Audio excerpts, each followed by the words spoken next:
Welcome to Natural Born Talents.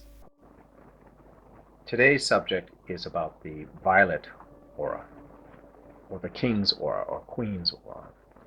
Now for me, this aura is a hit or miss aura.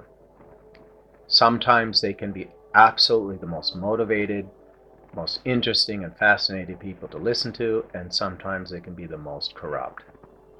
The simple reason for that is they're dealing with their own ego.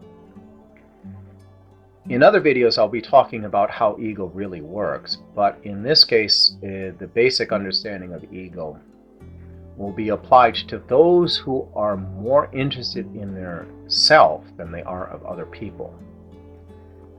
To feel self-worth, they often make the mistake of being actors and having things and money to look like that they're somebody, as opposed to having real understanding what their purpose really is in this world, and that is to motivate people into a direction that benefits everyone. And this is the tricky part about this aura, because they have amazing leadership ability. They can also be extremely destructive with it. And that's why this aura is so difficult to raise as a child, because they're dealing with an ego that they think they're better than everyone else. But at the same time, they have an enormous amount of self-hate and lack confidence of what they can really do. So they hide that with this ego, this front. However, having said that, they are intelligent, and don't get me wrong, and they're extremely passionate. This aura has a tendency to have problems with issues like lust and stuff more than others. Not that others don't have that, it's just that they often get caught into the game of trying to be holier than thou while practicing some very, very lusty and down-to-earth things. However, when this aura does get balanced and understand their inner workings and don't judge themselves or others for their faults and mistakes and just motivate to do their purpose in life, they can be an amazing and an enjoyable aura to be around. That's why I call them the hit or miss aura. Now, if you have a child like this, the key thing you can do is to make sure that they are balanced between play, love, discipline, at the same time being very aware of what their ego is. Selfish behavior is not acceptable. Arrogance, abuse of power, and so on can be taught at an early age to guide this aura into something very powerful and very meaningful. However, in today's society, I'm seeing more and more of this aura getting into power and simply abusing it. They love their self-gratification, they love the attention, and they love the games that they're played with having power, and therefore the most likely to abuse it. It is up to us to recognize those who can have ego and wield it well. Some can, most don't. Having said that, let's get into the details. This aura tends to be a little bit lazy, so they're not so into making things happen with their own physical power. Therefore, they like to order others to get things done. Sometimes that's a good thing, and sometimes it's a very bad thing. Because violets are so creative and intelligent, and they're the visionary of the auras, they can make things happen if people follow them. The mistake is that they can easily become cult leaders or bad politicians. If they become good ones that really do benefit everyone as a whole and benefit themselves, then this aura really does shine. This aura tends to be extremely intelligent. They are lazy a lot of the time when they study, but if they find something interesting, they will study it to the bone. And they are very good at research and finding out things that most people would skip over. They also become very passionate when they get involved into their liaison d'etre, or the reason for their being in this world, their purpose in life. And because they have such a wide vision of things, they can see how to take a group of people and create something quite meaningful and powerful for everyone.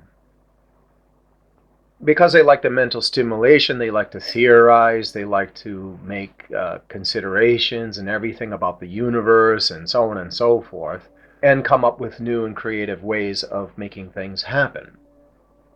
Though at times they can seem to be very aloof and cool and confident, they are really not.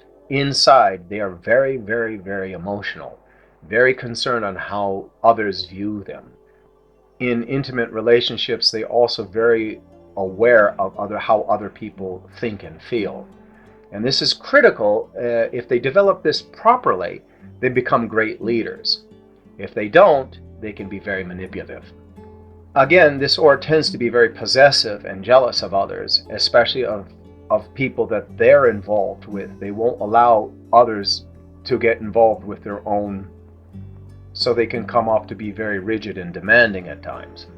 However, if they do find a good balance, somebody that can fit their psyche and live within their ego, they can create quite a wonderful relationship, a very passionate and warm one.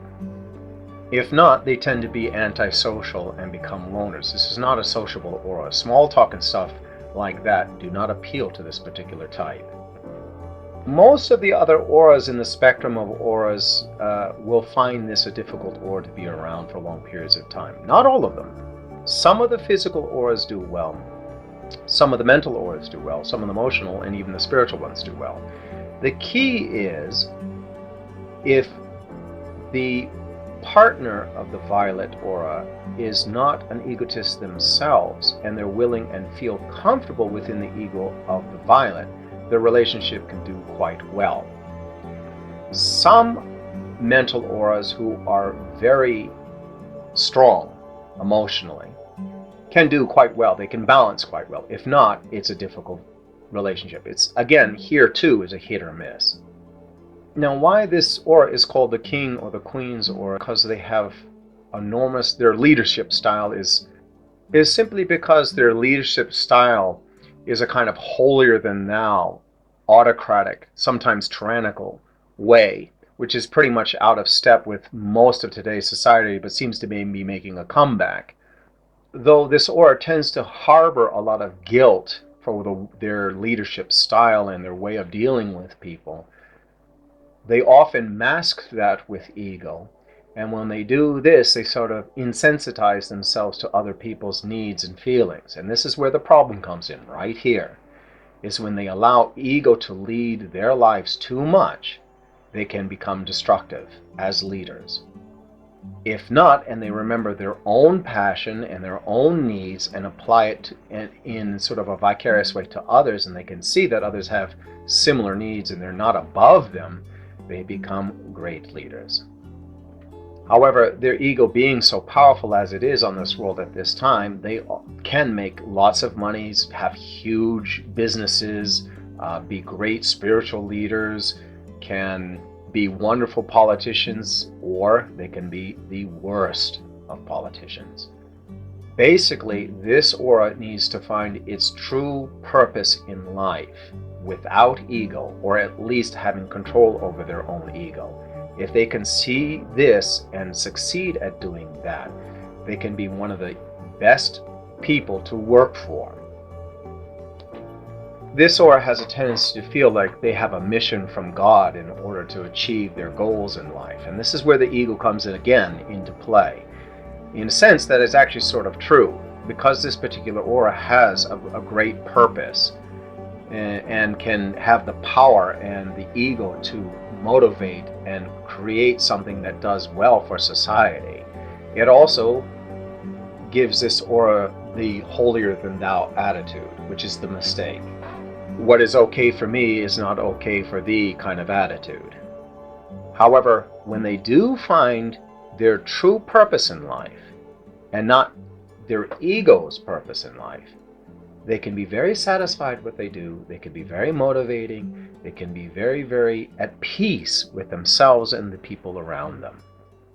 This is the key for this aura. Now, as I said before, recently this aura is showing up in society a lot these days. And I'm seeing more on the corrupt side than on the good side. I have a couple people I'm working with here in the country I am in right now, and they're fine. They're doing actually quite well. But I see others just abuse their ego. And the key thing to look for is that it's okay for me, but not for you kind of attitude, the holier than thou attitude. the misuse and abuse of power will tell you that they no longer can be trusted, because 99% of the time, once they go that far with the ego, it's over. At least in my experience, this is the case. However, if you see it in your child and you can nurture them away from that and realize that you can be at peace with yourself. If you enjoyed this video and would like to learn more about auras, especially your own aura, please contact me. If you're interested in supporting this channel, please take a look at the children's books I make or some of the artwork I make. Or if you'd like to make a donation, please look at my website. Details are listed below. Thank you again for watching.